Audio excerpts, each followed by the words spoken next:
It's certainly been an interesting week for the Ministry of Truth at the Legacy Media. We were treated to the confirmation hearings for one Honorable Judge Katani Brown Jackson, leaving aside her penchant for lenient sentences for known pedophiles, well documented, by the way. The highlight of the hearing came when she was asked, as a woman, nominated because she was a woman, if she could provide a definition for the word woman. To which she answered, I don't know. I'm not a biologist. Well, I'm not a veterinarian, but I know a bitch when I see one. Wait. I'm not talking about the honorable judge. I'm talking about this bitch. Bitch, as you know, has a number of linguistic connotations. But Mr. Trudeau faced his own judgment this week as this bitch went to speak before the EU Parliament and was thoroughly dressed down by this bitch, who laid into him with a vengeance and fury that you're going to have to hear for yourself. But trust me, it was scathing, and left this bitch crying for his Cuban father. And then we come once again to this bitch.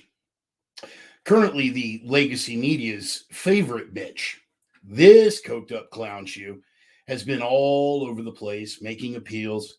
In fact, a week ago, he appealed before the entire United States Congress for help for his cause in Ukraine.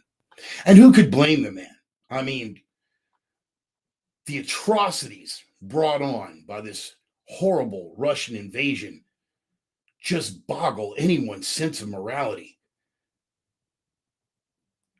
We see scenes like this: war zones, civilian areas that were targeted, that the Russians laid what? Oh, I'm sorry. That's Baltimore. That's Baltimore after the BLM riots. Okay, let's try this again. He appealed, looking for sympathy because of the refugee crisis. All of the refugees that are gathered on the Polish border, hiding away from Russian troops and evading atrocities and war crimes being committed. And what? No. Oh, I'm sorry. I'm sorry. That's Los Angeles. Okay, let's try that one more time. This bitch appealed to the United States Congress because of all the atrocities being committed by Vladimir Putin. Horrible fire bombings in civilian areas, leaving nothing but wreckage and ruins, and people cast out of their homes, left to live in the streets in the cold of Ukrainian. What? Oh, shit. I'm sorry. That's Minneapolis after the George Floyd riots. In fact, probably one of the few things that we can come up with that we're able to verify that is going on in Ukraine post-Russian invasion is, well, this. And this one isn't a trick, boys and girls. This is legitimate. Those clouds, cluster munitions, and white phosphorus. White phosphorus, largely banned for international warfare, but these strikes were launched by the Ukrainians against Russians in Donetsk. You know, Donetsk, like Donetsk and Luhansk, the Donbass region that was disputed from the very beginning, dating all the way back to 2014. Yeah, sort of where we came in, and everything's coming full circle. Yeah, these bitches just never know when to quit. But not to be one-upped, for the sake of American pop culture, this bitch right here, this coked-up clown shoe, there is an appeal moving forward now for him to make an appearance at the Oscars. Now, some people bristle at that, but I think it's entirely in keeping with the way things are going. Because what could be more stage managed than this bitch and his propaganda campaign being backed by this bitch and the most staged managed presidential administration in United States history?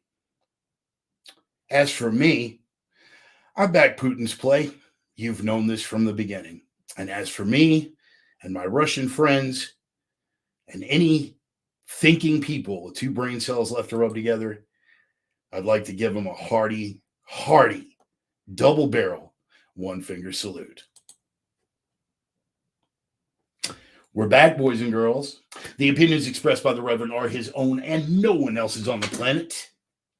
Not friends, not foes, not supporters, not detractors, not sponsors, and I cannot stress this enough, certainly not employers. They have been adjudicated thought crime in all jurisdictions. Consider yourself warned. They are coming from the heart. They are guided by the mind, and they are guaranteed to choke you with a big, fat dose of that ever-popular truth cock. It's time once again, boys and girls. We are back for the Sunday sermon. Yeah. It's been an eventful week. We got a ton of stuff to cover, and I'm staying to the end, so I hope you're on board. Everybody in for the drum roll. Speaking of Minneapolis, yeah, some of those war-zone-looking pictures, you know, flames and fires and everything for the George Floyd riots. Yes, this band, our bumper music, Red Desert, older no wiser, from the burned-out ruins of the once great city of Minneapolis, Minnesota. You got to see some of those in the header. The title track is on point because every week I get a little bit older, and every week you guys get to decide if I've gotten any wiser. Some weeks I do better than others, and this week, well, in a couple more days anyway, I will have taken one more turn around the sun. That's right, birthday coming up on the 29th. So, another year older, and you guys get to decide if I've gotten any wiser in the meantime, between time. Let's do a quick roll call, man. See who's on board. G-Dub, hello. Yeah, G-Dub, you're a bit early, man, but I'd rather have you on board early, man. Rather have you on board. Of course, the lovely Miss Emmy, one of the original Center Sisters. We got Carrie Rubino, and I'm sure the old man is on board. Roman, where you at? There we go. Roman and Carrie from openingtales.com. My little bit Oksana. Sergey loves you too. Oh, fun. Good to have you on board, sweetheart. Let me see. We got Emmy. Joel, brother Joel. Good to see you. Let's see who else we got on board. All of the usual suspects coming out early. Adam Sims, yeah, you're digging it, huh? Yeah, you like the opener. I'm glad that was pleasant. I'm glad that was pleasing to you. George Williams on board. I'm glad you made it live, man. I did get that personal message that you sent me. A number of my Russians have been sending me very similar stuff. I had already seen it the day before when it happened. I would love to be able to post it here, but I'm about to get, you know, I'm trying to hang on to what I got left. Brother Austin Cost, look at that. Glad everybody digs the opener. Raymond Oz, hey, brother, good to see you on board too, man. Always glad you can make it out. Chris Reyes, right on. Damn, man, we got a whole lot of folks out here. What do we got? Gina Frost. I'm sorry. I got old guy eyes. Gina Fast. Yes, we met at the Mercantile outside of Pasco, Washington. Quick little discussion. Maybe you'll dig the sermon. Maybe not, but you're on board, and I'm happy to have you here. We'll run it up the flagpole and see if anybody salutes. What do you think of that? All right. Dr. Patrick Platzer, chiropractor extraordinaire, soft tissue guy extraordinaire, guy who was largely responsible for me being able to walk. And, of course, wow, Damon and Kim. Damon, the mighty Damon, and of course Kim, my Valkyrie, who she will be the one to carry me from the field when the day comes. Honored to have you all on board. And the lovely Miss Stephanie Morrison. Wow. Good Lord, we got a full house in here tonight, man. We better jump right on into it, man. We got a ton of stuff to cover from about 19 different angles, including Ryan's rabbit hole. And I'm hoping if Ryan's not already on, I didn't just miss him. We got Michael on board. Good. If I didn't just miss him, he's going to be on board before we get to the rabbit hole. I think you're going to find it interesting. Sometimes we go esoteric, sometimes we go conspiratorial. This week it's historical and brutal because nature and history are two very brutal things. This ain't a Disney film, bitches. All right, jump into it. Jason Elser, haven't seen you in way too long, brother. Hope you are out there alive and well, working hard, stacking that cash. and getting ready to rumble, man, because the times they are changing, the world it isn't turning, and things are getting sideways by the day. Anyway, happy to have you all on board. We're going to jump off and do a couple sponsor shout outs. Going to fade that bumper music out. Once again, that is Red Desert. Little kick-ass, straight-ahead, gut-stomp rock and roll band out of the smoldering ruins of the once great city of Minneapolis, Minnesota. Cool little jam called Older No Wiser. We've been using as the bumper music here from pretty much the earliest days of the Sunday sermon. And I kind of dig it. Once again, I am getting a little bit older. You guys get to decide on the wiser thing. But yes, this week, 53rd birthday coming up, man. That's right. 53 years of age on the 29th. So, hey, right on. Cool. Glad you made it. Look, okay, cool. Ryan, do what you can, brother. Be safe out there. Brother Ryan, as you guys know, is the gentleman responsible for opening the door for me to start this whole crane operator journey. And, you guys know, at the end of the day, yeah, I'm an entertainer, I'm a commentator, but at the end of the day, I'm just a fucking crane operator with some opinions. And I don't try to rise above my station and that kind of thing. But apparently whatever I have to say is resonating with a whole lot of you. I'm seeing some new faces on, and we try to grow the program every week. As Roman is always fond of reminding you guys, give us a like, and it helps kick us up in the algorithm, gives us a little more recognition. Depending on, I don't know how many of you guys are watching from YouTube or from Facebook Live or from Twitter. And we have a couple more live feeds in the work, trying to get that working with BitChute and Rumble too, because, the big three, Facebook, YouTube, and Twitter, that's not going to last forever. And Facebook has already made that readily evident. So there is that. Brett Soper on board. Cool. What? Damon and I share a birthday. Why am I thoroughly not shocked by that? Anyway, well, happy birthday to you too, brother. Wish I could be there. Perhaps we could take shot of vodka for Zapabadu, for victory, man. Boy, Putin on the roll, man, on the roll. Anyway, so real quick, give us a share and a like. It bumps us up in the algorithm, whether you're on YouTube, Twitter, or Facebook. And if you're on YouTube, please, for the love of all that is holy, subscribe. Because the more subscriptions we get, the closer we get to being like over a limit. And being able to monetize really doesn't mean anything on YouTube anymore, because they would rapidly demonetize any videos, even if we were eligible for that kind of thing. But just to get us over that hump, it would just be a nice little benchmark. It would be a nice little benchmark, especially since YouTube has already listed me as restricted or maybe age inappropriate. They've already put a warning label on me. So I'm feeling a little like Dee Snider and Twisted Sister in the 1980s, and I feel pretty good about that. Brother James Pearson, LEO extraordinaire and brother in the Tony Blauer spear system. James, if memory serves, you've got some classes coming up, I think, in the Texas Hill Country or somewhere. I know I saw it in passing. Just go ahead and drop it over here in the comments. Whether I miss it or not, we'll definitely give it.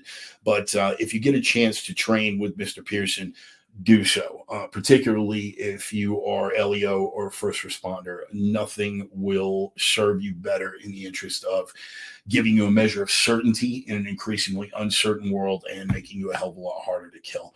By the way, James, since you're on board, yes, I will be doing an update on the situation.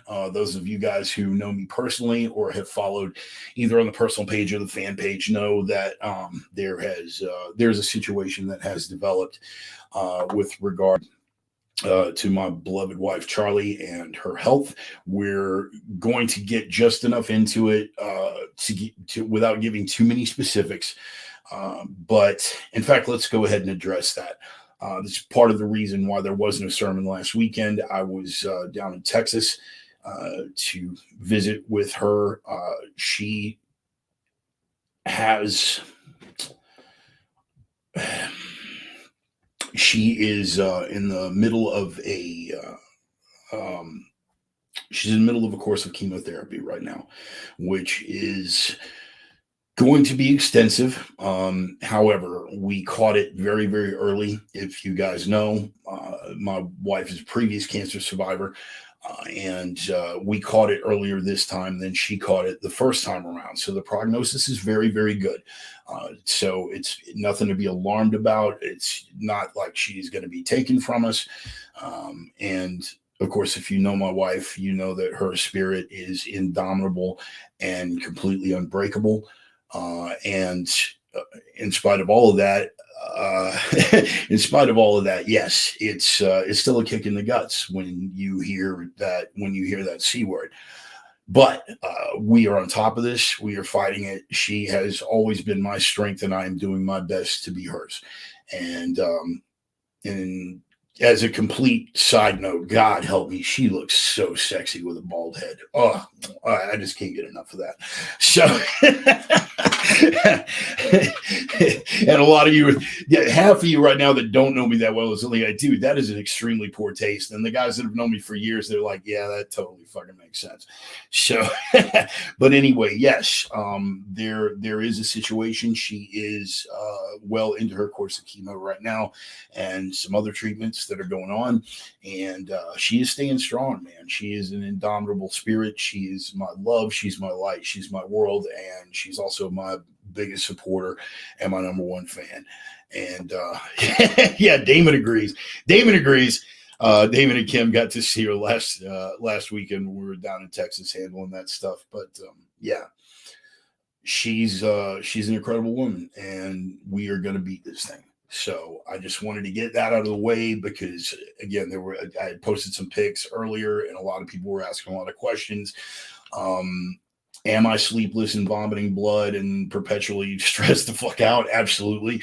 But realistically, right? That's what I'm saying, brother. That's what I'm saying. But yeah, we're going to beat this thing. We're going to beat this thing. There are no other acceptable alternatives. We're going to get through it. We're going to beat it. And this tremendous outpouring of support that I have seen, both from people who are friends in real life and from people who were just acquaintances, and some people who know me purely from the sermon and my social media presence. The outpouring of support has been tremendous, and it is very, very much appreciated. Charlie posted earlier this week, she was like, if love heals all wounds, I'm going to live forever. And I couldn't agree more. You guys have been fantastic. Thank you for that. And particularly for you guys, for my people of faith out there, that have offered up prayers. That is, you hear thoughts and prayers these days, and a lot of people have started berating that as a term. It's like, oh, thoughts and prayers. If you are in the middle of a crisis like this, sometimes that may be the only thing that you have to hold on to. So people who berate that, and most of the time it's coming because they are just, they're taking the easy jab at people of faith, which is weak and cowardly in the first fucking place. But leaving aside all of that, thoughts and prayers, we'll take them all fucking day long. We will take them. So thank you, all of you who have been out there for that. We certainly appreciate it. All right. So there is your update. If you have any further questions, feel free to hit me up in a private message, and we'll definitely go through it. So let's jump off, give a couple of sponsor shout outs real quick. First of all, to my Viking brothers, Casey and Dusty Tellison from Nordic Smoke Barbecue, the only legit barbecue in the inland Northwest, period. End of statement. Done. They have been featured on the Guy Fieri show, Drive-Ins, Diners, and Dives. You guys can check out that episode online, but what you really want to check out is the product, because it is absolutely amazing. They have the smoker truck, the Viking Longship, setting up at American Gun and Pawn every Thursday. They start at 11 and they serve until they run out, and they usually run out very, very quickly. They keep doing bigger and bigger volumes, but it goes, man, because it's fantastic. It's absolutely fantastic stuff. Plus, they are very good friends of mine. And of course, Casey is a combat vet, just had his book published by Late Top Press out of Spokane, Freaks of a Feather, which is available on Amazon. You're going to want to check that out. And last but certainly not least, one of my oldest and dearest friends, who was also a flagship sponsor of the program, talking about Roman and his lovely wife, Carrie, and of course, Allie and Roxy and the bevy of beautiful women over at opiumtales.com. You have to check them out on the website now, because Jack Boots Dorsey, on his way out the door, kicked Roman off the platform on Twitter. So you will have to check them out at opiumtales.com. They are the erotic pinups and portraits people. Beautiful watercolor artwork, also backed up by testosterone-driven commentary. You will see why Roman and I have been friends dating all the way back to 1988. And so his friendship is priceless, and his support of the program has a price, certainly, but but the meaning of it, the sentiment of it, is priceless. You guys get where I'm going with that. So thank you, Brother Roman, over at opiumtales.com. So first thing that we're going to jump off into, and again, I don't really have a whole lot of production stuff here, so I'm just pointing and clicking as we go, because it's just me and a laptop and a mic and a camera. That's what we do. I don't have a producer. I don't have a sound guy. I don't have hell, man, I haven't even figured out how to get a guest on unless I have him in studio. I had Casey in live, but he was in the studio with me. So I'm still working my way around StreamYard, so kind of bear with me. But anyway, let me see. We're going to click to here and put up the banner for that ever popular segment, Ryan's Rabbit Hole. That's right. Brother Ryan Jenkins, the prime minister of the obscure, the esoteric, and mysterious. Anyway, very popular segment every week. Every week we go down a rabbit hole. Sometimes it is historical, sometimes it is spiritual, sometimes it's philosophical, sometimes it is conspiratorial. This week, we're going to take a trip down a rabbit hole that is historical, and I think you guys are really going to dig this one. No, no Speedos this week. So in the Pacific Theater, and we know that if you guys are fans of World War II history, or students of World War II history, more to the point, you know that the Pacific Theater of operations was the subject of some of the most brutal action of the entire war. In the most brutal war in history, the Pacific Theater was the king of kings when it came down to just sheer bloodshed and horror. But this one kind of went one toke over the line. There is a country that is known as Burma. Some of us still call it Burma. It's become more fashionable of late to call it Myanmar, whatever, Burma. And it's a Southeast Asian country. It was in the Pacific Theater. And the Japanese had a stronghold on a part of the Burmese landmass just off of the Burmese landmass, an island called Ramri Island. The British back then, it was essentially a British operation. They were using their troops from India. They were using their Indian battalions. And because back then, colonialism wasn't a dirty word. And at that point, at that point in history, the sun still never set on the British Empire. In any case, they launched an attack against Ramri Island. Now, the Japanese had a firm stronghold there, and it was scattered. So there were a number of, and again, your Google search term is going to be Ramri Island. You follow this rabbit hole as deep as you want to get it. I'm just going to give you a little poke, send you down that rabbit hole, and let you explore on your own. But you want to talk epic brutality?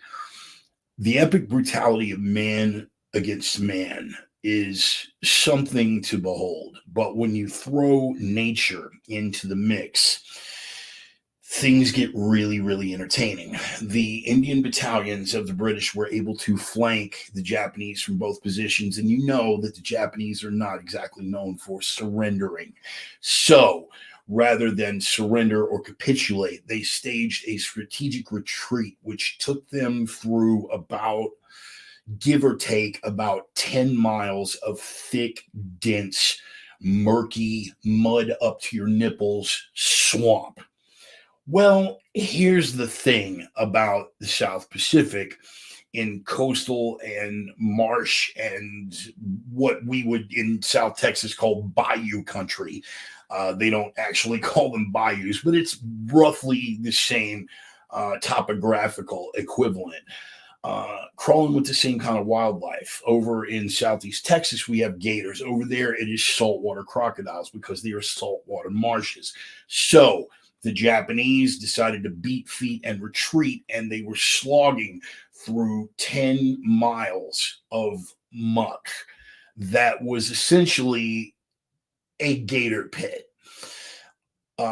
Not only were they having to deal with swarms of mosquitoes and the early stages of tropical diseases, which they would not live long enough to experience the full effect of, you had scorpions, you had other biting insects and smaller biting animals that live in these hellholes because humans aren't supposed to go there.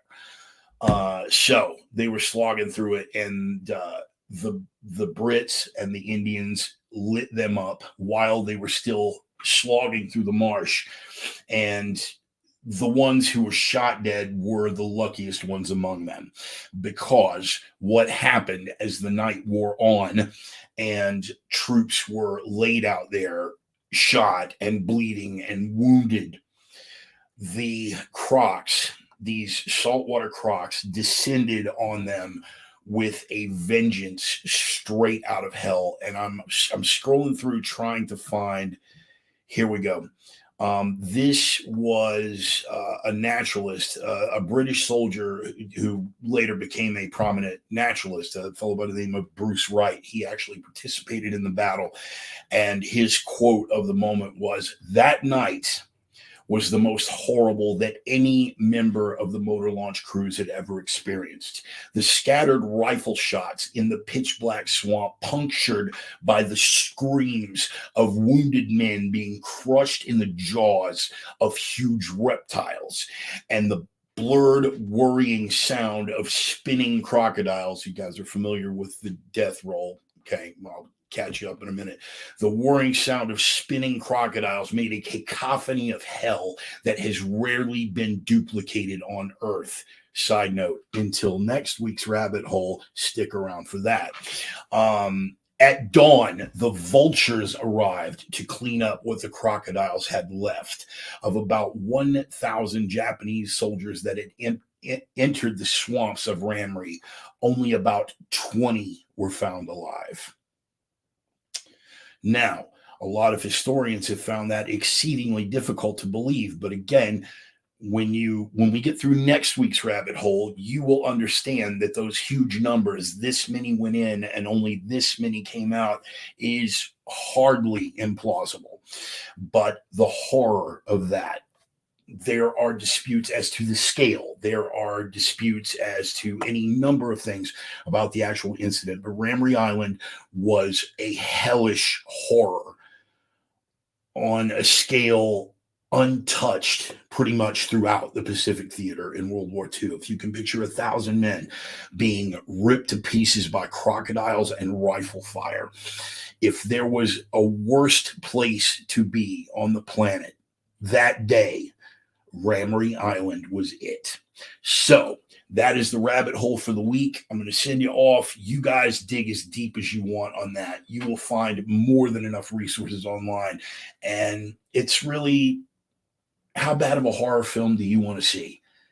Follow that rabbit hole and it'll take you there. If you want to see PG, you can stop with a Wikipedia entry. If you want to go R or NC-17, dig as deep as you want, because it is a horror show. And the most horrific facet of the entire thing was that it really happened. Not only did it really happen, but it really happened in the midst of a war, which was already horrific in scope beyond all human imagining. So Ramri Island, Ramree, Ramri Island, the Ramri Island incident, the Ramri Island battle, the Ramri Island, offensive or invasion, however you want to put it. Just look it up, Ramri Island, the Ramri Island crocodile.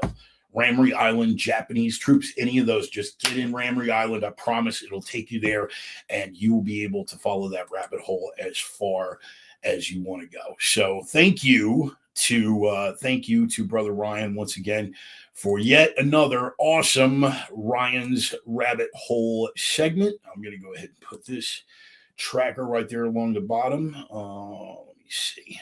Yes. Okay. Yeah. We're just going to run that as a ticker right there along the bottom so you guys can see the other social media platforms that I'm on. So hopefully everybody's, that would be horrible. That would be horrible. GW Philippines used to be very pro-America, right? GW chiming in on that one. You're ready for more stuff from the Orient soon. Philippines are likely to elect former dictator son Marcos as president there in May. He's pro-China and speaks a bunch of anti-USA rhetoric, which, of course, GW is ironic, given the fact that his father was pretty much a U.S. puppet. So, yeah, I mean, I guess it stands to reason, the younger son rebelling. What about the possibility of nukes going off over this Ukraine business? Cost, stick around. We're going to get to all of that. I got a couple more things to cover first, but once we get off into that nuclear wheelhouse, I promise you, there will be more than enough. If you need a short answer, because you're on the way out the door, the likelihood of an international conflict involving nuclear weapons, in my studied and educated opinion, not very likely. While there are possible scenarios where a direct exchange could escalate, and these are things that have been gamed out by the Rand Corporation for decades, ever since the Cold War. Could it happen? Yes. And I could wake up tomorrow morning with, a 9-inch wrist thick cock. The likelihood is not there, but could it happen? Yeah. I mean, there's some outside scenarios involving vacuums and stuff that could get it there, but the likelihood is really. Meanwhile, Ryan's sitting out there like, dude, I'm already packing. I don't know what the hell you're talking about. Anyway, so let's jump off into it. That is the Battle of Ramrey Island. That is Ryan's Rabbit Hole. So getting back to a couple of things in the openers, I did want to go a little bit deeper on, since we were talking about the historical context of the word, or the linguistic context of the word bitch. We touched on Trudeau, and Trudeau is pretty much the epitome of bitch by any stretch of anyone's imagination.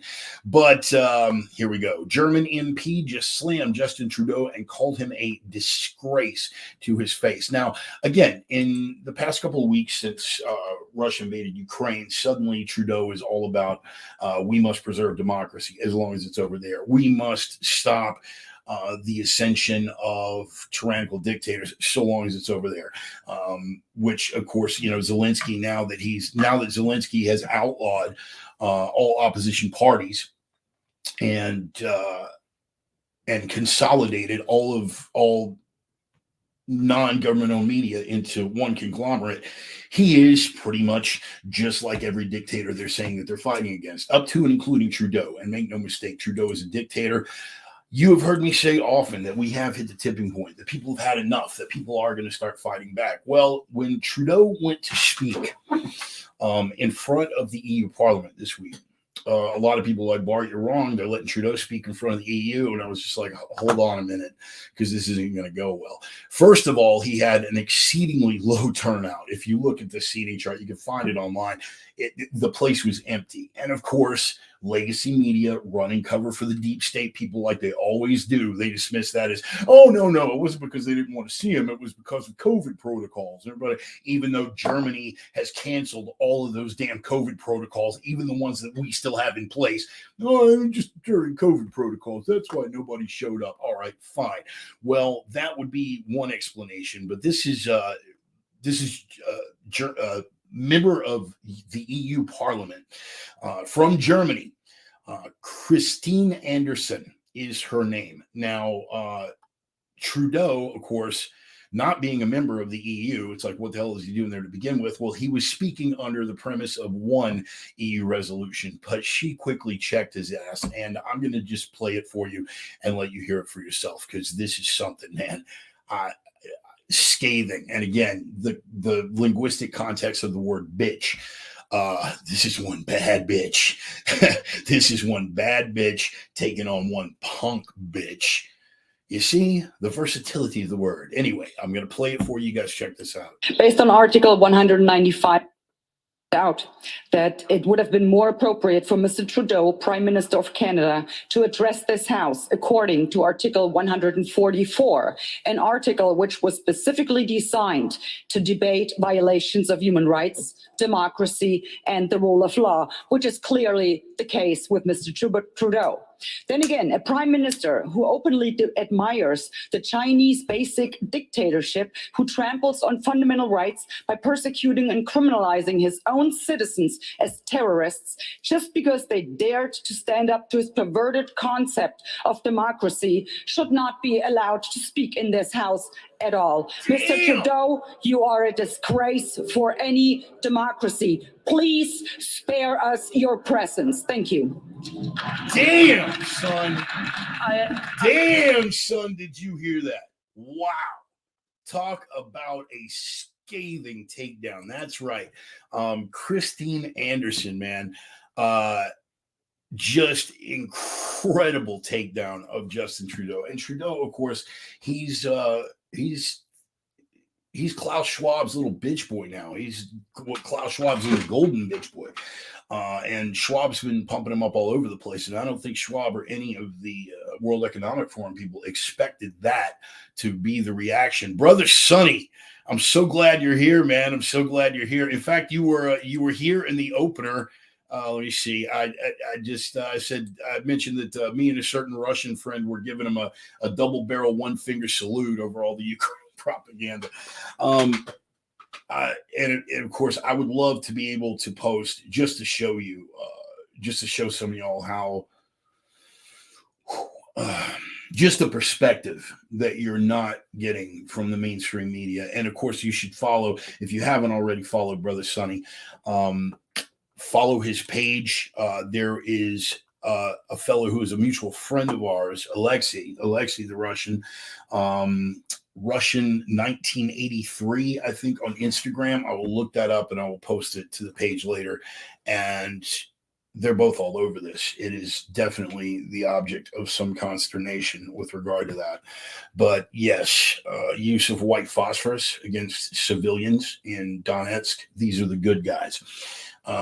Torture of Russian prisoners of war, literally on video. They're dragging them out. They've got hoods over their heads. They pull the hoods back. You can see the beating that they put on these guys. You can tell they've been smacked in the head with rifle butts. They've had bullets put through their extremities. And then you see a fresh load of Russian POWs show up, and these pieces of Ukraine pig shit drag these Russians out of the van and immediately start putting bullets through their legs before the real torture and beat down kind of stuff happens. We'll touch on some more of that later on. Again, I'm trying to hit all of these points in order. But Sonny, I'm glad you made it, and we just keep gritting our teeth, man. But for what it's worth, Zapabadu. It's not beluga, it's just iced tea, but, I do what I can. In fact, it probably would be better if it was beluga, number one, to take the edge off the nerves, and because we might not be seeing beluga stateside anytime. Oh, their time will come, believe that. Oh, no, their time is coming, Sonny. Not only is their time coming, but their time is here.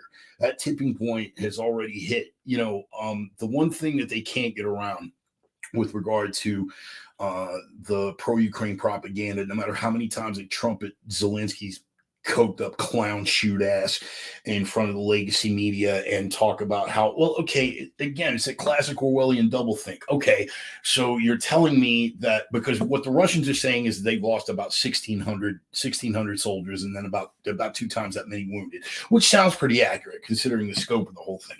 What the legacy media is trying to tell us is that they have lost 30,000, which would put that roughly on the scale of about 1,500 a day. And yet, no mass graves, no stacks of bodies.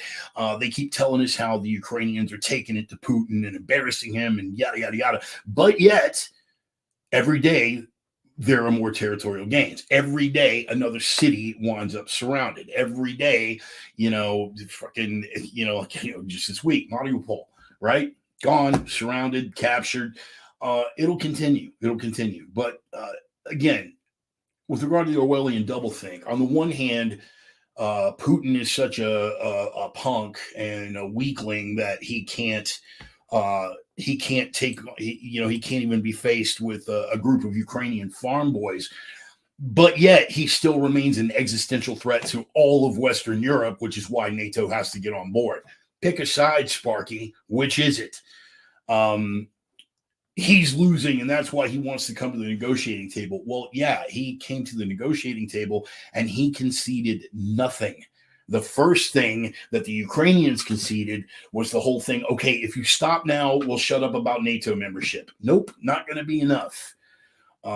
You guys have heard my theory on this one, and Sonny, I'd be happy for you to chime in to see if you feel like this is accurate. We've discussed it somewhat, but for the sake of the viewing audience at home, let me see. What do we got? The beginning, in the original announcement, Putin stated that taking and holding territory isn't a goal. It never was. Exactly. And the guys that have followed this, they have heard my theory on it. I think pushing through to Kiev, and I will continue to call it Kiev because I've called it Kiev my entire fucking life. And just because that Maddow guy has decided it's suddenly Kiev, he can go fuck himself. And that Stelter chick too.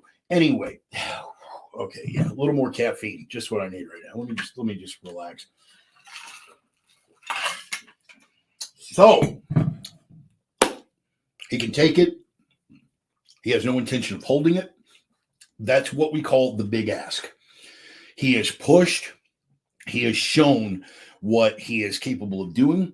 And the first thing, the Ukrainians are already looking to make concessions. I think what is going to wind up happening now that he has demonstrated his capability is what he wanted from the beginning, which was autonomy for Donetsk and Luhansk, the Donbass region. He wanted autonomy for those two territories, for them to become independent, autonomous nations, and therefore Russian protectorates.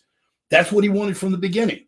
If they would have just conceded that, this entire thing could have been avoided. But no, they thought it would be a lot more fun to drop cluster munitions and white phosphorus into civilian areas because Russians bad. So Putin warned them. They didn't fucking listen. They're listening now, and they will be listening at the negotiating table. I think at the end of this, what Putin will demand, and Sonny, feel free to jump in and correct me if you think I'm off base on any level here. But what Putin will demand is autonomy for the Donbass region, for Donetsk and Luhansk. He will demand that the possibility for Ukraine joining NATO be taken off the table, and I believe that he will get it.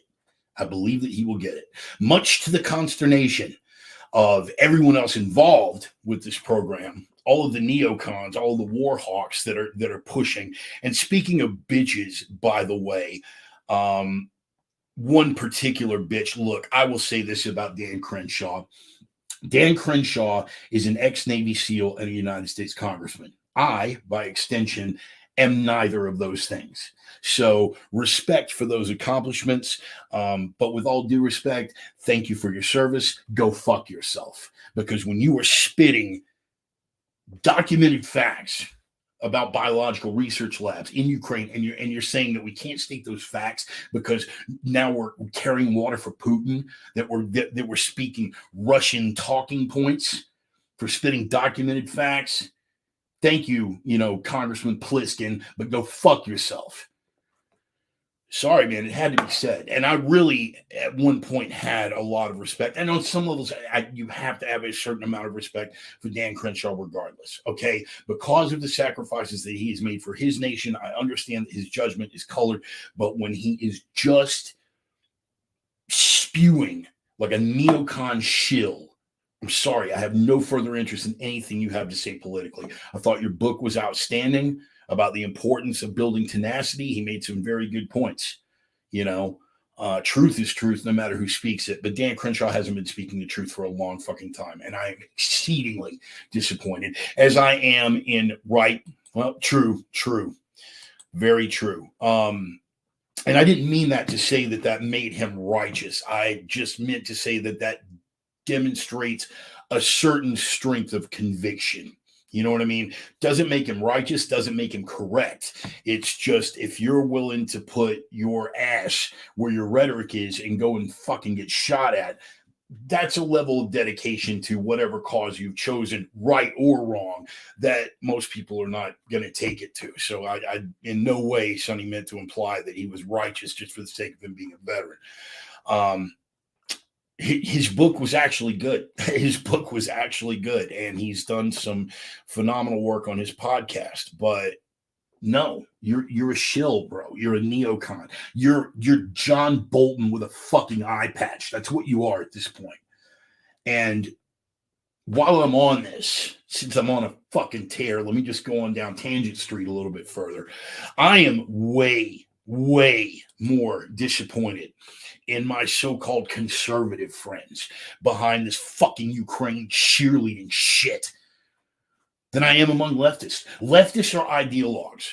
They are religious zealots, right? Trying to talk a leftist off of leftist orthodoxy with regard to their political ideology is like trying to talk a radical Muslim off the fucking Quran. It's not going to happen, and you know that it's going to be like that for them. But the same conservatives, fucking air quotes, the same conservatives that for the last 2 years have quite correctly and righteously been telling us that we couldn't believe a fucking word that the legacy media had to say with regard to the COVID epidemic. The same conservatives who quite correctly and quite righteously spent the 4 years before that telling us that we couldn't believe anything the legacy media had to say about the Russian collusion scandal or any of the horrible things they had to say about Trump. They were absolutely correct.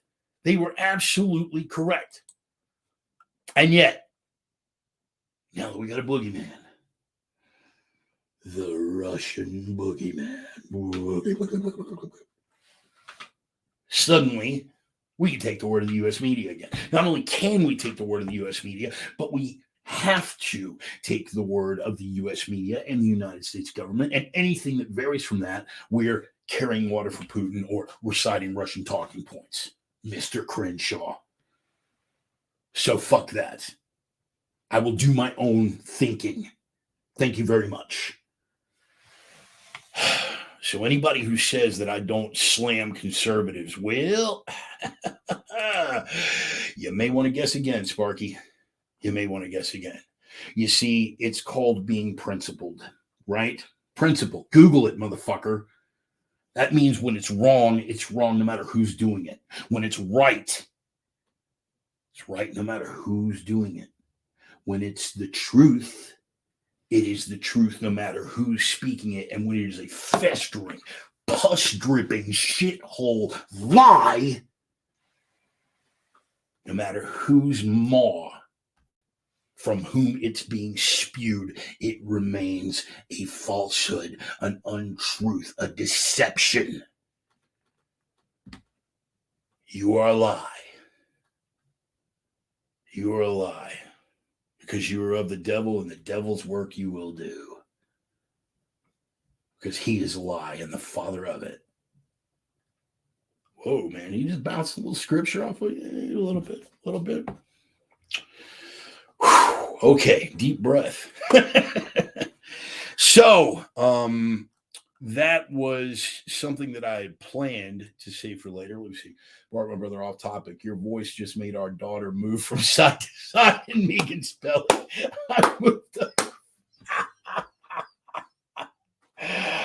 Oh, I'm tearing up a little bit right now, man. I'm tearing up a little bit. Oh, little girl's already responded to Uncle Bart, and she hasn't even come into the world yet. I love it. Oh man. For those of you guys who don't know, we made the announcement here on the program months back. Brother Sonny and his lovely wife Megan are expecting. We now know that it is a daughter. And of course, Dennis Weimer's response was, "Did she move right or left?" Oh man. But we did make the announcement. Another warrior child about to be born into the world to my dear brother Sonny Pazikis and his lovely wife Megan. And again, you know, not to blow smoke up people's asses or puff anyone's peck or anything like that. But if you guys have not had the chance to do your homework on Sonny, if you, and especially for my Texas guys, because he's right there at Fort Honey Badger, you need to go train. Of course, he's doing remote classes as well. But one of my dearest friends on the planet, I would take a bullet for that son of a bitch. He is, man.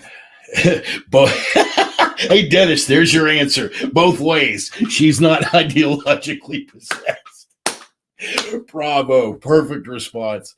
But yeah, the more you learn about Sonny and the more time that you get to spend with him, you will see why we bonded as quickly, deeply as we did. Brother, I'm so happy that you popped in. Always happy. Love you right back, brother. Love you right back, man. It's just it's always cool when you're able to drop by, because I miss a lot of your lives, and you want to miss a lot of mine. We got conflicting schedules and things going on and stuff, but it's always wonderful. So right now, while the little girl is still rolling back and forth, just lean over and give her a kiss for Uncle Bart, and then give Megan a big hug. And man, y'all take good care of yourselves. Thank you for that. Made my whole fucking night. That made my whole night. Wow. Okay. All right. Let me gather everything, get my head back together for a minute. Yeah. So where were we? We just dropped off of the Trudeau thing, where that German member of parliament, Christine Anderson, dressed down Trudeau. It's indicative of what I've been saying. We've hit that tipping point, boys and girls. We're winning. Even the elites can't keep the lesser among them from lashing out anymore. Obviously, you got the ones that are at the top of the food chain. You have the Clinton family. You have the George Soroses of the world. You have the Klaus Schwabs and his chosen little wonder boy, Castro, Trudeau, not suggesting, yes, I certainly am. He's the golden boy, man. And at one point in time, the legacy media would keep them from being fucked with. And not one of those EU members of parliament, not one of those European Union MPs would have lifted a finger to say, fuck this guy. He's calling his own people terrorists for peaceful demonstrations. G-Dub, I know that spoke to you, man. Being the outlaw trucker that you are, I know that fucking spoke to you to see Trudeau getting taken down like that for what he did to your trucker brethren over the course of all these demonstrations and things. So yeah, we have hit it. We have hit that tipping point, and we are winning. I'm going to really briefly go over this before we get into food shortages. All right, and I'm going to try to skim. Right, but I'll spare you the opener. There was a post that I had, and you guys can go find it for yourselves. It is on the Bart Stewart personal page, and it is also on the Reverend Bart fan page. I posted it back on the 7th of this month, March the 7th. And I let you guys know right now that this was going to be the last one. It was going to be the last one. It was my last missive. And if anybody missed it, well, they were just shit out of luck. Things are coming down. What I said then, I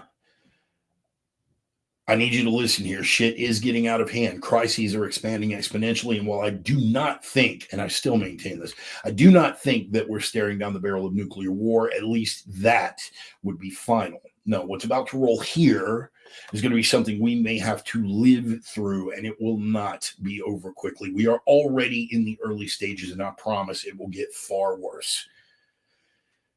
And just in the past couple of weeks, it's been borne out. Price spikes, food shortages, gas lines, and fuel rationing. Doubt me, even now, these are all things that I got to live through when I was 6 or 7 years old, just as I was becoming aware of the world. Most of you haven't had such an experience, nor have you had the experience of looming nuclear death hanging over your head on a daily fucking basis, as I did through middle school and high school at the end of the Reagan era. While I still don't think it will go the distance, the fear and the threat are very, very real. And again, I elaborate some more on that. This is for all of these. This is for all the people who are desperate and at the last minute. I want you guys to go. I'm not going to rehash the entire fucking article, but I do want you to go find it. It's on the Bart Stewart page and the Reverend Bart fan page from March the 7th. And it's very detailed. It is a last minute plan for those of you who have waited and even at this late hour have not even begun to prepare. But these are the things, and I go detail by detail, a list that you need to get right now with your next paycheck or couple of paychecks. You need to acquire this shit right now. And looking at the list right now in front of me, and we're going to be touching on some of this when we get into the food shortage thing. I was at Walmart earlier today, and two of the items that I have listed here, two of the food items that I have listed here just in the couple of weeks, what is it, 27th? So in the 3 weeks since I originally posted this article, two of those items have already gone up 26 and 35% respectively. Yeah. So I'm not kidding. And it's going to get worse. Bulk grains. If you need advice and you are a friend of mine, feel free to hit me with a personal message. If you need advice and you are what I and Brother Sincere Hogan refer to as assholes, which is guys that ask, what should I do? What should I do? What should I do? We've been telling you for fucking years, and now it's crunch time and you haven't done anything. You want to come back and ask me again? Don't waste your fucking time, because you'll be lucky if you get any response at all. And if you get that response at all, you're probably going to wish you hadn't gotten a response at all, because I'm going to have nothing but scathing shit to say to you. The time for patience, for the time for us ants to have patience for the fucking grasshoppers anymore is done. It's fucking done. But again, March the 7th was the day that I posted the article. It is right there. It is a step-by-step plan. And again, it basically consists of 3 stops at 3 different stores. One is going to be Walmart. One is going to be an Asian grocery. And the third is going to be like a Sportsman's Warehouse. And then you're going to make a brief stop at the dollar store. I give you a full breakdown. And I may just download this whole file to a PDF, or we may go over and discuss some of the things. But when you look at it, you're going to realize exactly what I was talking about. Why is Biden warning about food shortages? Well, it's not just first of all, is some of this planned? Is some of this planned? Is some of this intentional? Without a doubt, absolutely, without equivocation, yes. A lot of this is fucking planned. A lot of this is planned. Good luck. Good luck with caviar. Prices are up 60% a week ago. Yeah. You're going to be paying caviar prices for ramen here before this shit's over with. Here are some of the regional and geographical and international market factors that are playing into this. Ukraine and Russia are two of the world's leading exporters of wheat. Right. A ton of the fertilizer that we use to grow food crops over here is coming from Russia and Ukraine. Guess what we won't be getting? Right. So that's a huge chunk of, and you know that flour is, well, I don't eat wheat. Yeah, wheat, flour, Sparky, fucking pay attention. These are things that are going to resonate. They're going to resonate throughout the markets. So the price of pasta, the price of damn near every food product is going to fucking skyrocket, particularly stuff that we have to grow out of the fucking ground, because fertilizer prices are going to go through the roof. Guess what else is required for farming?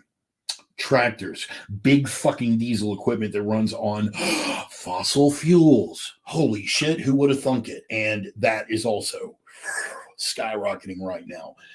There's going to be a shortage of stuff that is available And the stuff that is available is going to be priced so high that the average person is not going to be able to afford it. Now, it's government that created this problem, but it's what we call the unbroken leg fallacy, where the government comes in and you had two perfectly healthy legs, and then they smash your fucking leg with a ball bat, and then they give you a walker and some painkillers, and they go, see, without us, you wouldn't be able to walk.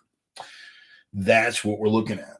And just like with the gas price thing, now with the midterm elections coming up, you guys have noticed they're talking about giving out gas cards. Talking about giving out gas cards. The same guys that raise the fucking prices are going to give you your tax money back. Not really. They're going to give you fiat currency that's created out of thin fucking air, and they give it to you as a rebate card, which is going to drive what? Inflation. Ha ha. Nothing is free, you fucks. But yes, they're going to give out those gas cards. They're going to send those gas cards to you in the mail. In fact, they're going to want you to put it on a phone app. Huh? Just to simplify things. Put it on a phone app. Make sure you're behaving. Make sure you get that fucking gas card. You see how this all ties together. You see where I'm going with this. If you have two brain cells to rub together, you've seen it coming for a very long time. If you are a dyed-in-the-wool grazer, you refuse to see it coming. And when it does come, your response is not going to be terror. Your response is not going to be to rebel. Your response is going to sit there like a fucking harp seal, clapping and begging for a fucking fish. That's where you are. If you don't want to be part of that harp seal brigade, if you don't want to be, see if I've still got those hashtags. No, I do not. If you don't want to be hashtag grazer, you need to get busy, and you need to find that article that I wrote on the 7th and post it, because those food shortages are not only coming, they are right next to here. Because I have been a lifelong prepper and survivalist, I have examined this thing, and I stay on top of it. I follow the markets. I follow the average median price. I do my provision runs every week, whether I need stuff or not, just to observe where the price point is for specific items. You need to think in terms of bulk grain. Don't think in terms of a whole lot of processed shit. 3 things to remember. Eggs are cheap still, momentarily. Those are going up, but eggs are cheap. Rice is cheap.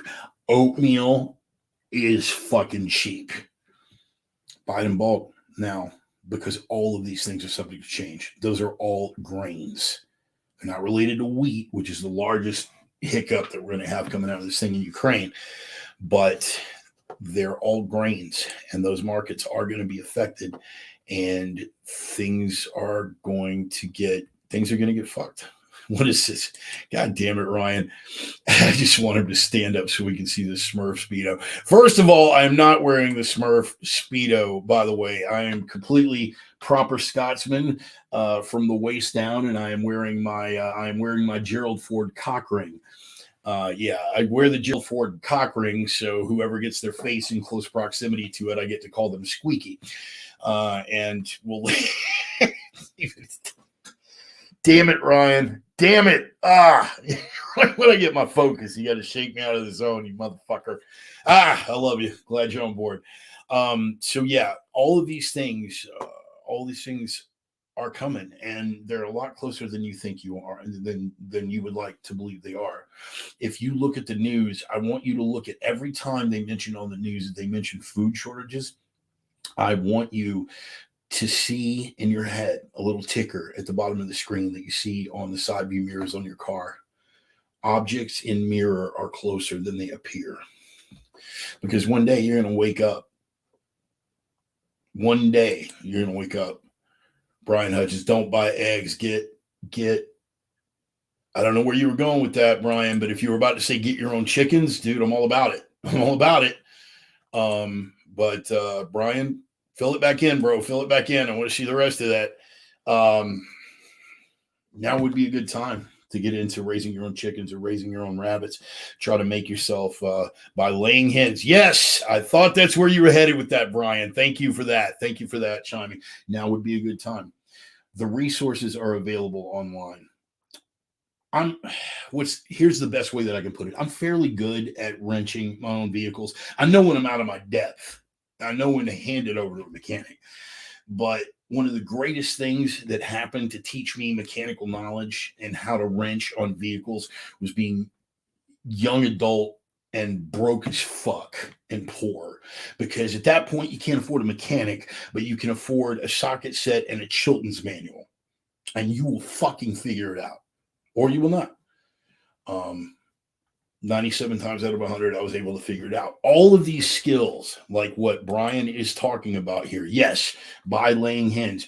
My only retort to that, Brian, and you are definitely on the right track, but it's like that renewable energy versus fossil fuels thing. Yes, yes, you want to make the move until you've got laying hens and you're raising your own chickens, but in the meantime, you know, like you want to move towards windmills and solar and all that, but in the meantime, you still need fossil fuels. Yes, you want to move towards farming your own chickens, but while you're building the hen houses and you're acquiring the chickens, you still need eggs in the meantime. But yeah, Brian, you're spot on with that, and thank you for jumping in, chiming in with that.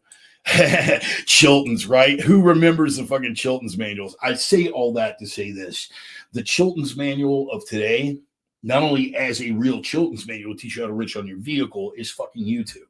You have all these resources available to you now. Use them. You want a primer on how to raise chickens, how to raise rabbits, how to slaughter rabbits, right? How to gut them, clean them, and cook them. You know, you want to start a fucking tilapia pond, you know, or what is it, permaculture thing where they have the ponds and that kind of stuff. If you want to take it to that level, it's all there. All of those things are readily available. You can learn how to do it. The internet is a fantastic fucking resource. So yeah, here's Jenny's and Doug's. Yeah, G-Dub, I know you've been on top of that for a long fucking time, so we're good. But yeah, learn. You got to learn. But put these things away, man. You better get in with the program, because otherwise you're going to have two fucking options. And one of them is going to be relying on a government that clearly could give a fuck less and will not be giving that stuff away for free. They are going to expect things in return, like maybe, I don't know, reporting your neighbor, Stasi Karen, hashtag Stasi Karen. So yeah. Ideal Hatchery in Cameron, Texas. Damn good hatchery to get chicks. Thank you, Emmy. And that is why you were one of the original Center Sisters, Mama. We love you. Learn this shit, man. Learn this shit.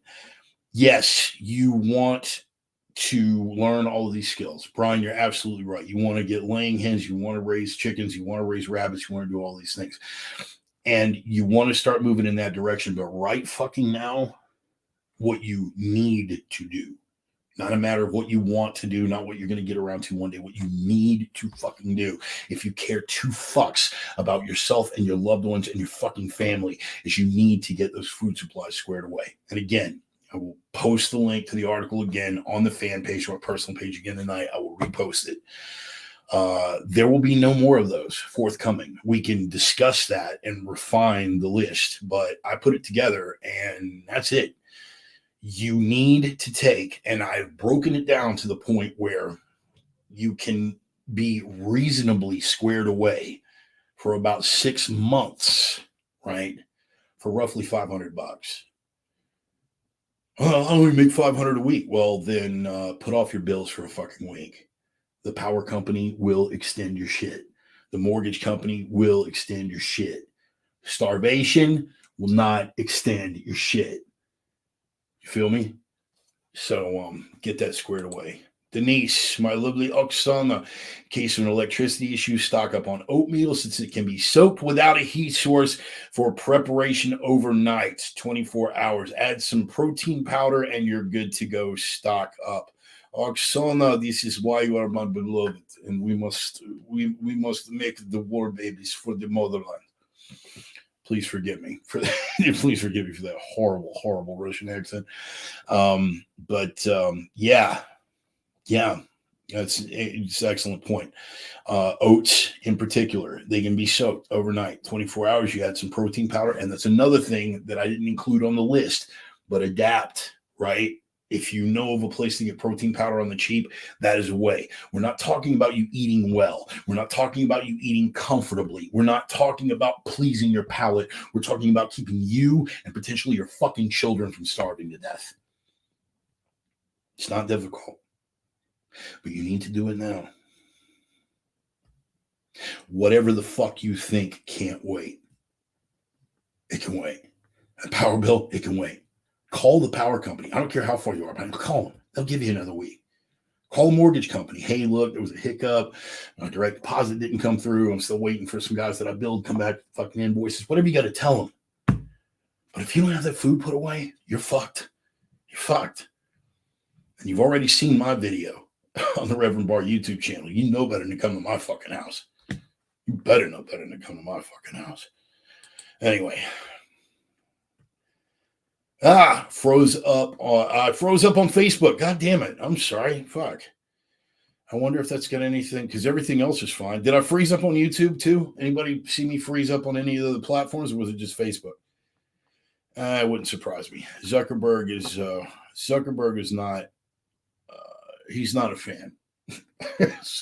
Zuckerberg is not a fan. So that's where we're at. Sharpening your tools starts with what you know. Yes.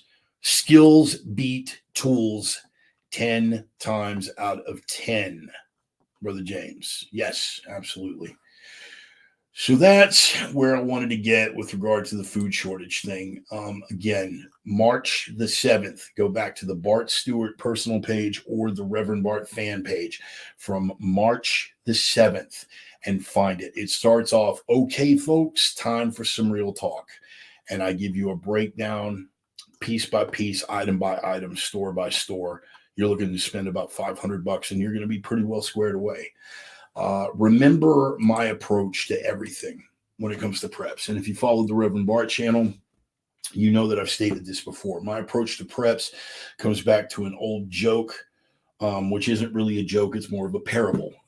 About the two guys that are out camping, and the bear comes ripping through the campsite, and he's growling and tearing ass through everything, rips open a hole in the tent, sticks his head in, and the one guy loses his shit and starts screaming and freaking out. The other guy, real calm, cool, and collected, starts putting his shoes on, lacing them up real smooth. And the guy says, "What are you putting your shoes on for? You're never going to outrun that bear." And the guy says, "I don't have to outrun the bear.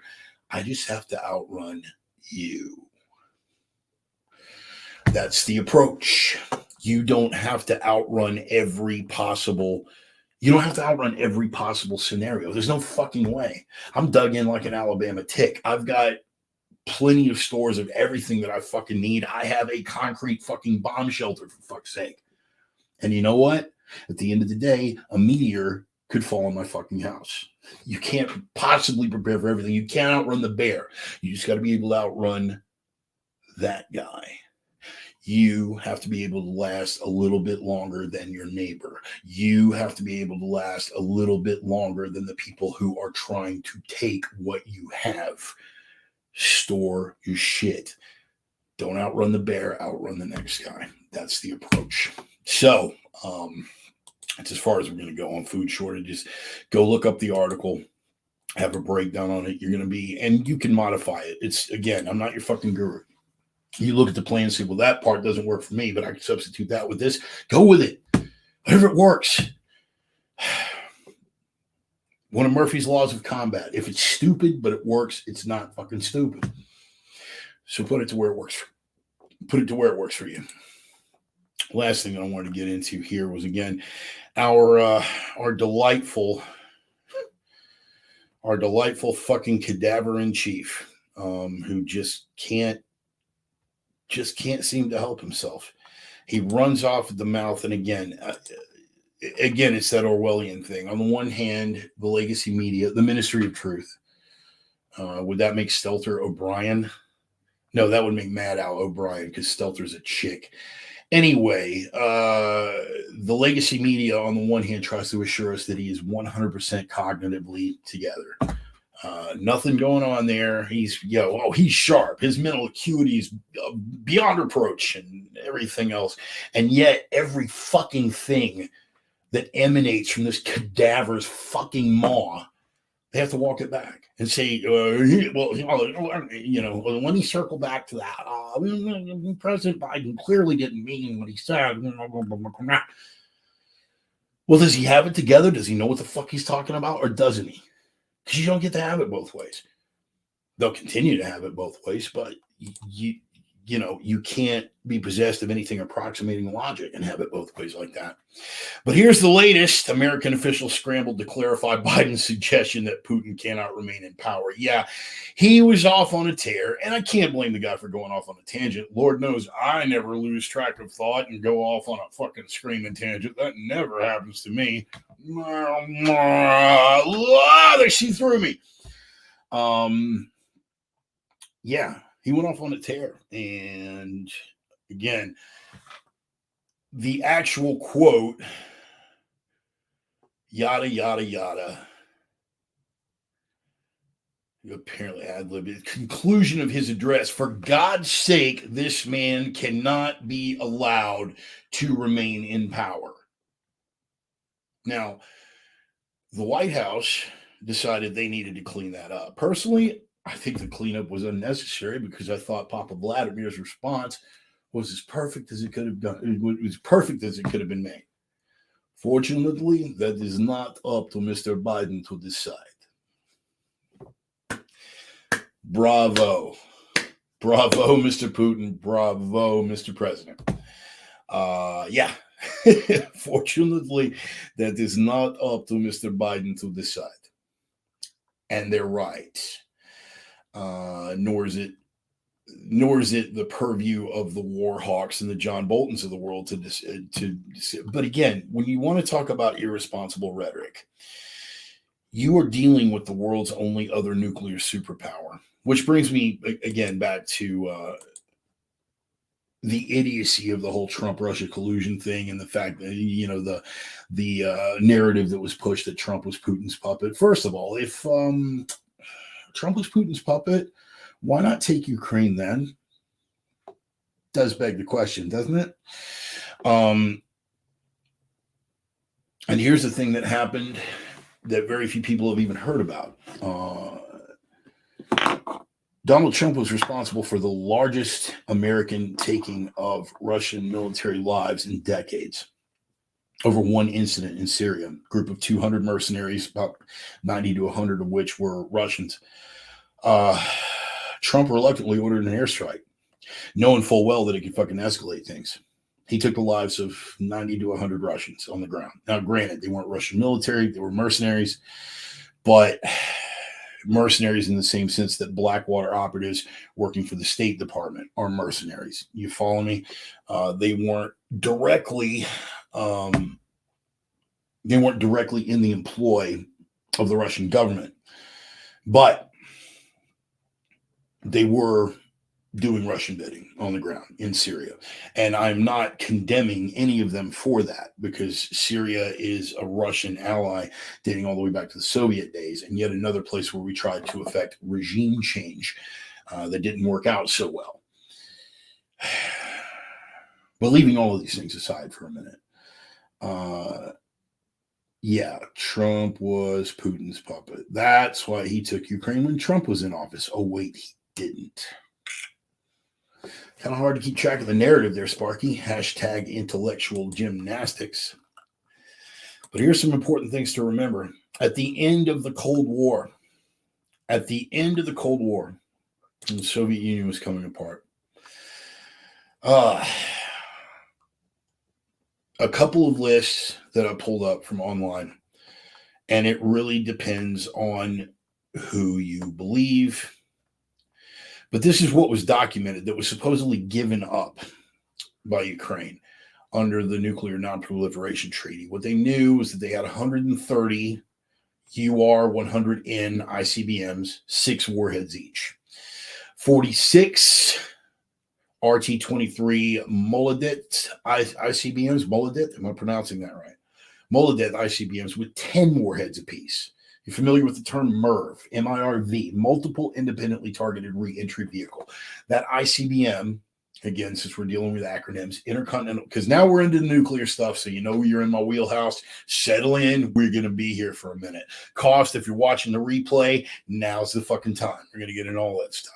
ICBMs, intercontinental ballistic missiles. All right. And each one of those ICBMs is basically MIRV equipped. They are equipped with multiple independently targeted reentry vehicles. That means you've got 6 to 10 warheads on one missile. That missile goes up into the stratosphere and then breaks away, and each one of those warheads comes descending down to Earth with its own particular target. Now, at the end of the Cold War, this is all the stuff that was in Ukraine.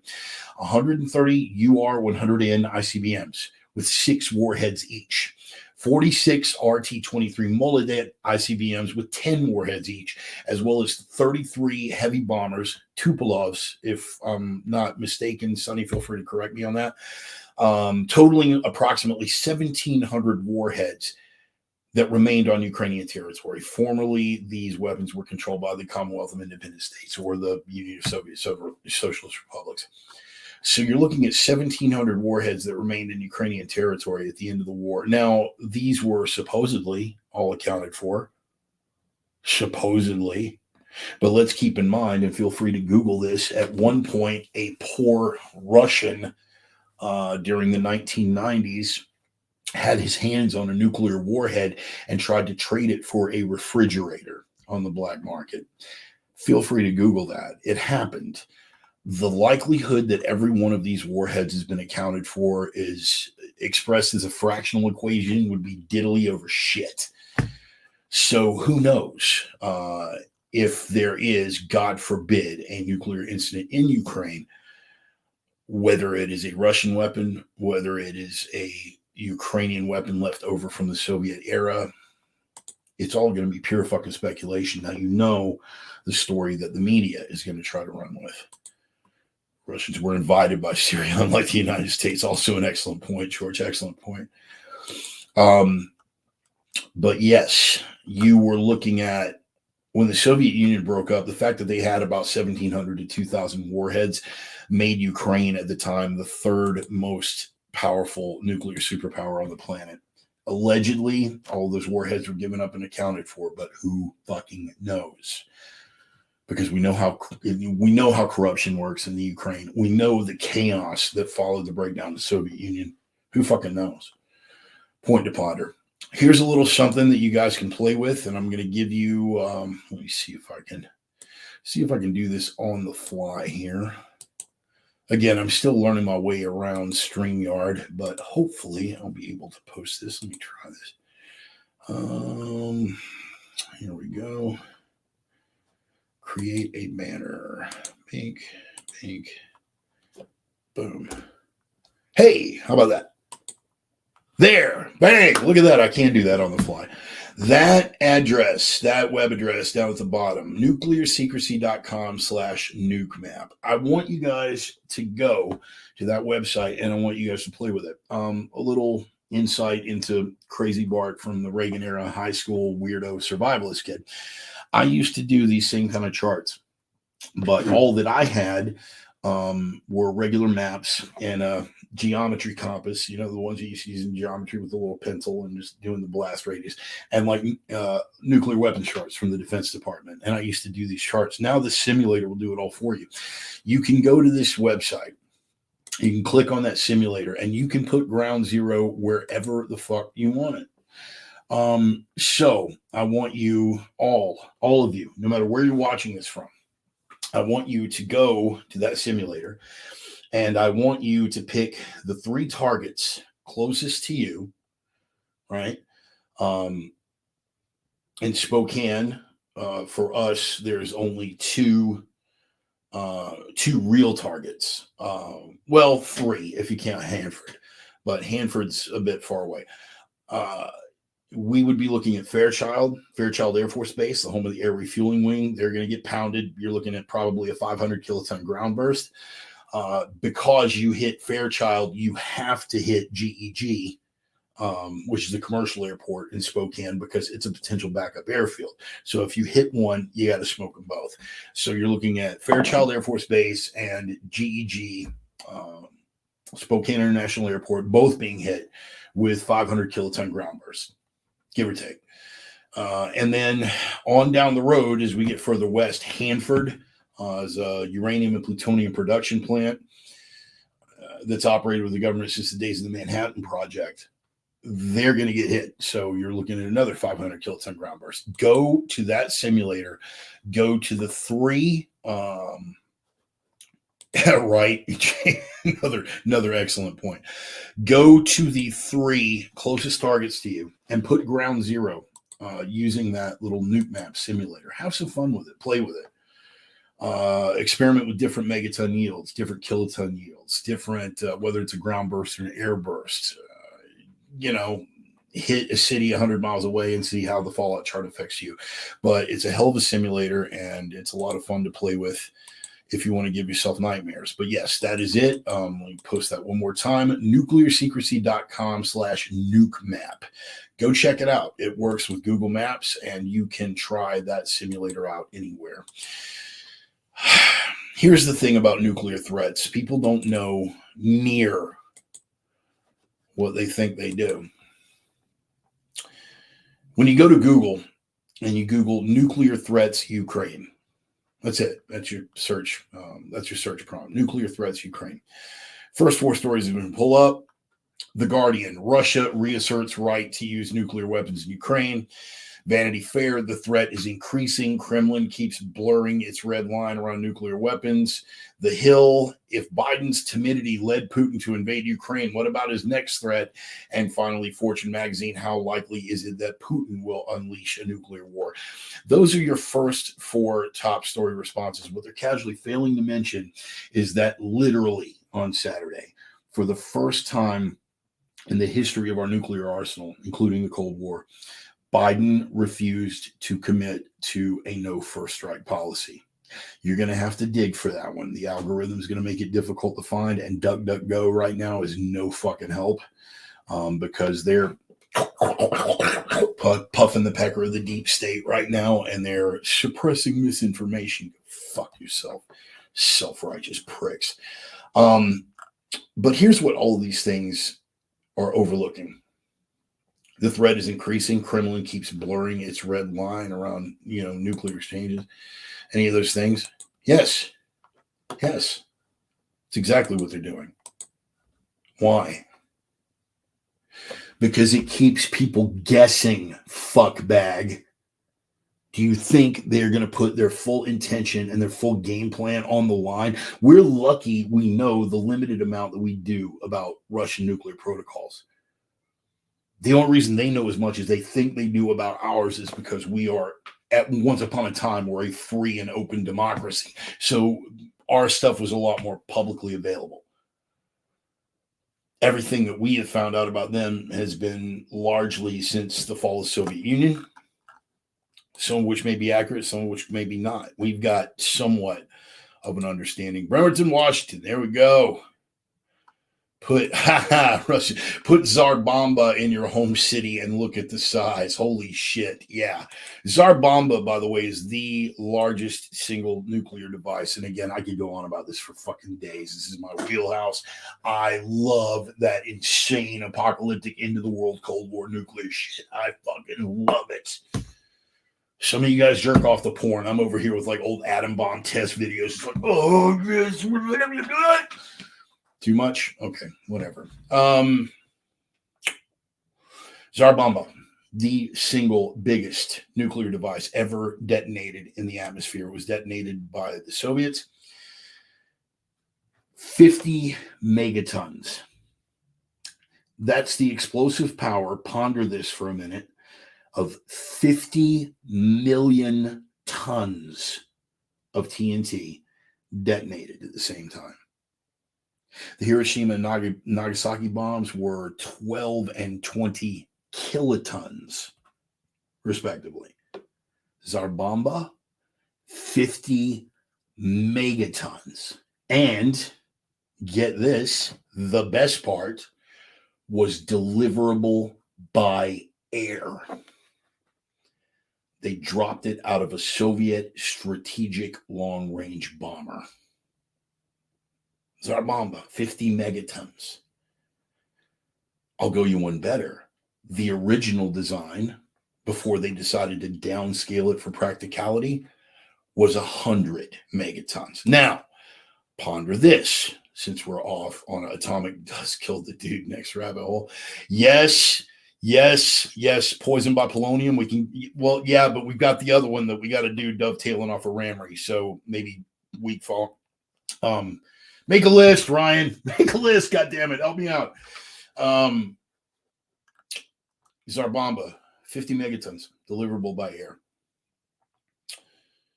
The original design was 100 megatons, and it was downscaled for practicality purposes. Now, if you've got a 50 megaton device that is deliverable by air, it stands to reason that such a device could be fit into, say, a shipping container going into a busy port,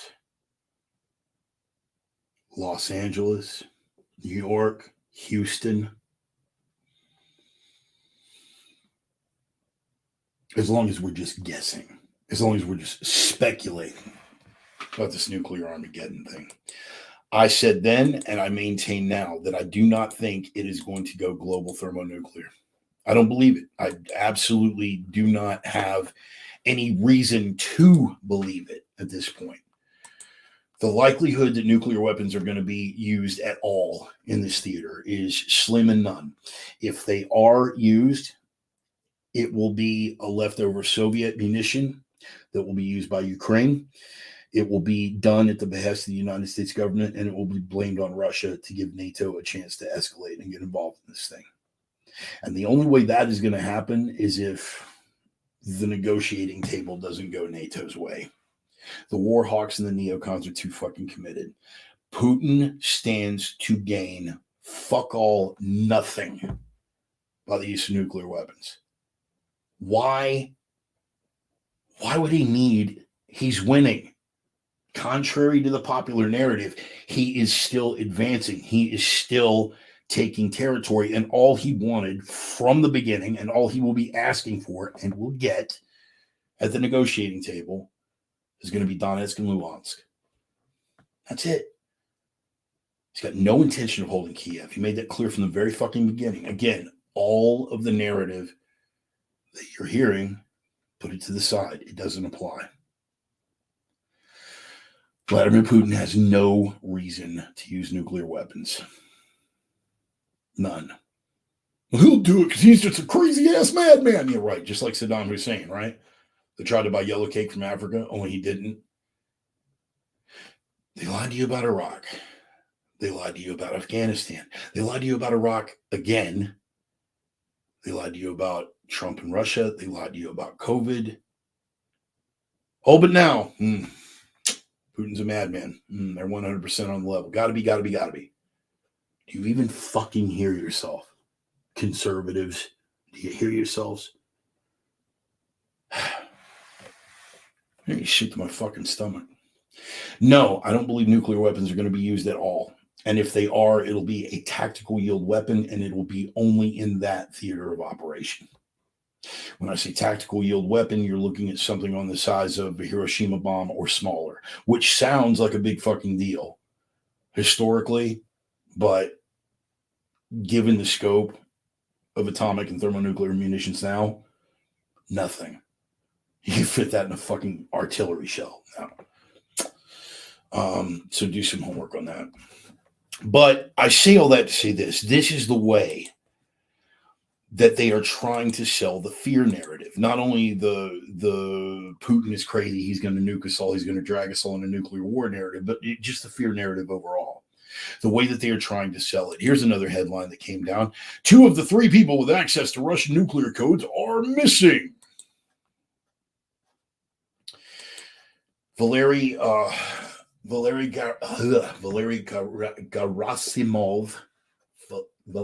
Gerasimov and Sergei Shoigu, 2 of Russia's defense ministers. Unlike the U.S. system, now, and personally, I got to tell you this, I don't believe this, but the popular understanding, okay, is that the United States president has sole and only use or sole and only control over the nuclear codes and who and how we can launch a nuclear strike. First of all, if Joe Biden were your grandfather, you would take his fucking car keys. Do you really think the generals are going to hand him the fucking nuclear codes? And even if they were to hand it to him, they're not going to have just one man in charge of that. For all of you guys that thought that Trump was crazy, guess what? Trump had no way of launching on his own fucking volition. There are safeguards in place. You have to know that. When you are dealing with an Armageddon arsenal, you don't hand that off to one person without some kind of fucking safeguard in place. You just don't do it because humans are fallible.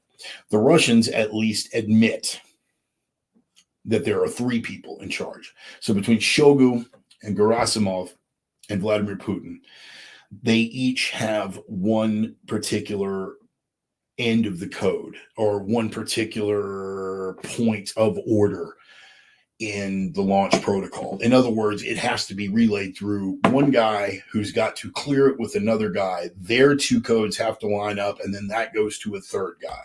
It's a trifecta kind of system, checks and balances, you know, the way the United States government used to work with three branches of government. That's the history thing. Don't worry about it.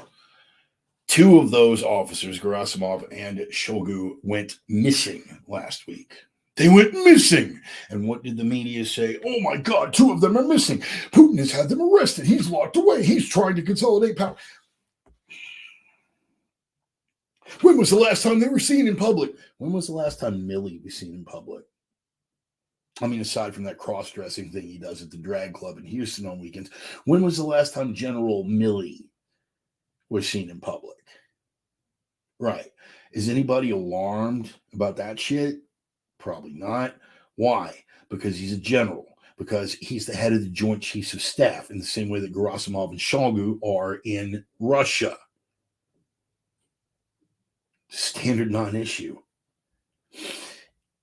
And even if there were any truth to the rumors, and especially if there were truth to the rumors that you're looking at a palace coup and the FSB is going to take Putin down, wouldn't it stand to reason that the two guys with the nuclear codes would be deliberately kept out of the public spotlight as opposed to stuck out there for a fucking public hit? You people even fucking hear yourselves. Your ignorance knows no fucking bounds, and yet you continue to fucking spew. It's insane. But we're looking at the prospect, and I'm telling you that it's not going to happen, even independent of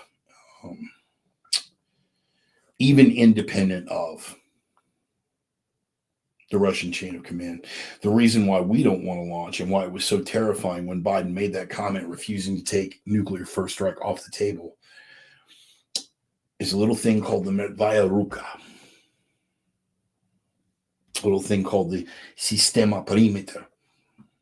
Again, Sonny and Alexei, pardon me for my horrible pronunciation, but Sistema Perimeter and Merdvaya Ruka. The dead hand, the much fabled doomsday device. And this has been speculated on and somewhat confirmed after the fall of the Soviet Union. The dead hand system basically assured that in the event of a catastrophic first strike by the United States, that automated systems giving a specific set of parameters, say Moscow, Vladivostok, Sevastopol, the fucking Black Sea, certain military installations, important ones, had been taken out, that it would automatically launch a counterstrike with everything that the Soviets had remaining. This is not a scenario that anyone would wish for.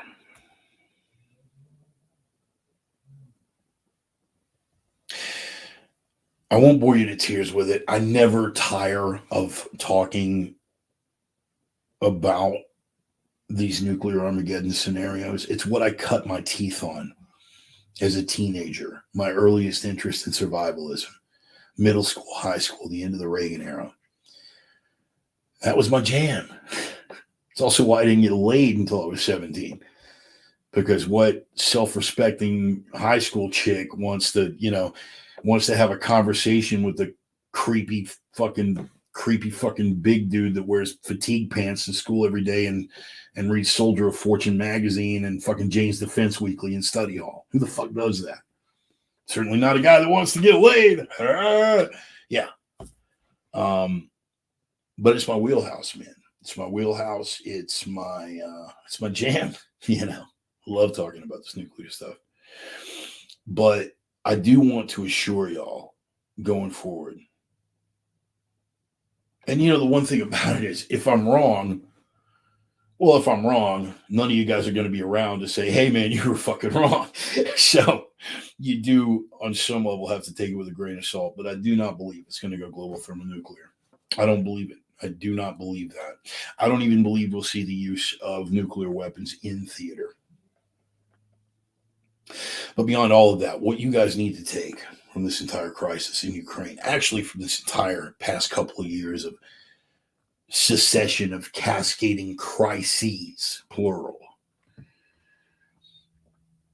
is that, call it what you will, the military-industrial congressional, the military-industrial media complex, or what someone just referred to as the deep state.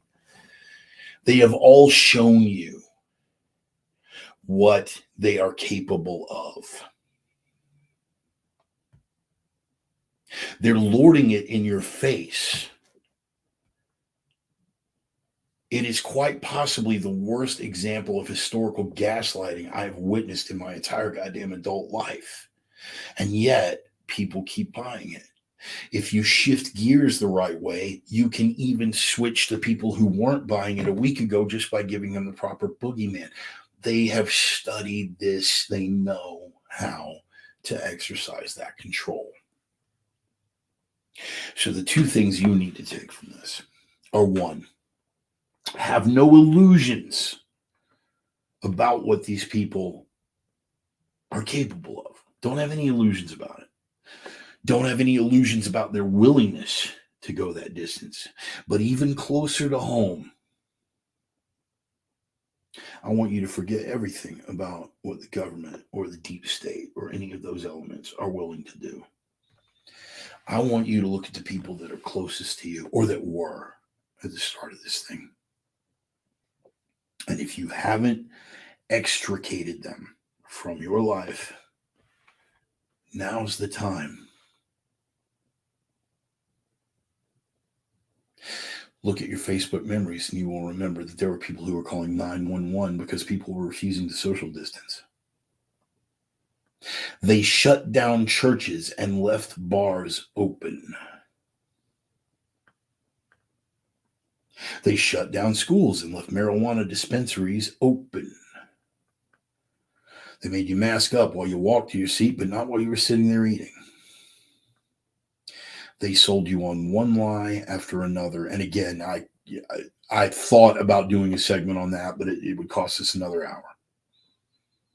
We'll get into it next week. I give my word. But all the things that all of us knew 2 years ago, it's all coming to light now. It's done in the dark will be brought to the light. Never fails. Fundamentally, people are suckers for the truth. So you need to examine not what the government or the media or the deep state are capable of. You need to examine what the people closest to you are capable of and inclined to. If they have outed themselves as statists and authoritarians, then believe they are statists and authoritarians and extricate them from your life. If they have outed themselves as weak or shaky, believe that they are weak or shaky and make no provision for saddling yourself with that dead weight. But above and beyond knowing what they're capable of, what the state, the deep state, if you will, are capable of, what your neighbors and those close to you are capable of, ultimately only affect you in reference to what you are capable of. So now is the time, rather than lament and cry and whine, piss and moan, now is the time not to lament what this deep state is capable of, not to be outraged at what your neighbors are capable of, but to re-examine what you, and when I say you, I mean we, us, what we are capable of. And if that skill set is found lacking, it is time to get your fucking house in order. We got to cleave to each other now. We got to find the strength that we hold in ourselves, and we got to find our strength collectively with like minds and kindred spirits, and break no bread and make no provision for those on the outside who want to undermine us from within. Don't worry about what they're capable of, the deep state. Don't worry about what those on the outside are capable of. But be damned certain what you are capable of. Pass that knowledge to the like minds and the kindred spirits that you come in contact with, and together we'll all know what we are capable of. Going forward, not a damn thing on this earth is going to be more important. I am the Reverend. That is the gospel. I appreciate you guys being here. Hey, look, I appreciate all of you. I say this every week, and I mean it from the bottom of my heart, and especially with the situation that I've got going on with Charlie right now and her health concerns and everything. The outpouring of support has been nothing less than phenomenal, and I really love y'all for that. I really love y'all for that, and rest assured that Charlie loves y'all for that too. Believe it. I will keep you posted on that going forward. Once again, just thank you. Thank you for all the support. Thank you for coming out to the sermon once again. I'm going to pass around that digital collection plate, man. If anything I threw at you, change your perspective, open your eyes on some stuff, pissed you off enough to want to throw change at me, you know, what the fuck ever. I'm on PayPal, I'm on Venmo, I'm on Cash App, I'm on Facebook Pay, I'm on all that shit. You guys drop a little coin in the collection plate. That would be fan-fucking-tastic. If you can't, and I get that because some guy named Brandon has substantially fucked up the goddamn economy right now, so we're not all of us are doing that well. I totally get it. They're not capable of giving now. What you can do for me, though, is you can spread the word. You can spread that gospel. All my Reverence Rangers, man. All my prophets of doom, all my sinner sisters out there. Let them know what the Rev says. Get out there and spread that gospel, people. On your own social media platforms. Spread the word. Tell them, hey, man, crane operator with some opinions, some fat, toothless old criminal gets on and rants and raves every Sunday for an hour. Maybe you'll dig it, check it out, tell them about the program. But above and beyond everything else. And these are the prime directives. You guys know. You guys know. And the deeper we get into this, the more important the prime directives become. Number one, be the signal, not the noise. Signal to noise ratio is all fucked up right now. We're surrounded by the fog of war and the lies, the chaos. Be the signal that breaks through the noise. They'll try to bury you in the darkness. Be that light in the darkness. Don't let them stifle that. Don't let them black pill you. Laughing, let us perish. Amid laughter, let us face our doom. Be that light in a world full of darkness. And above and beyond everything else, the iron rule of prime directive. Continue to be that strength in a world full of weakness. Be that strength. There are a lot of powerful enemies out there, and people who attach themselves to powerful enemies because they are so weak. They will try to stifle that strength. They will try to crush your spirit. Don't let it. Be strong, mentally, physically, spiritually. Put it all together. I love y'all. Thank you. Appreciate you being here. Going forward, see you out there, man. Take care of yourselves. Take care of each other.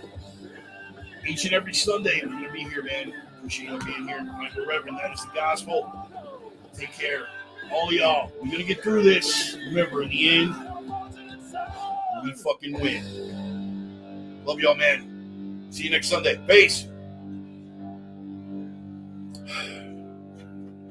heart, y'all.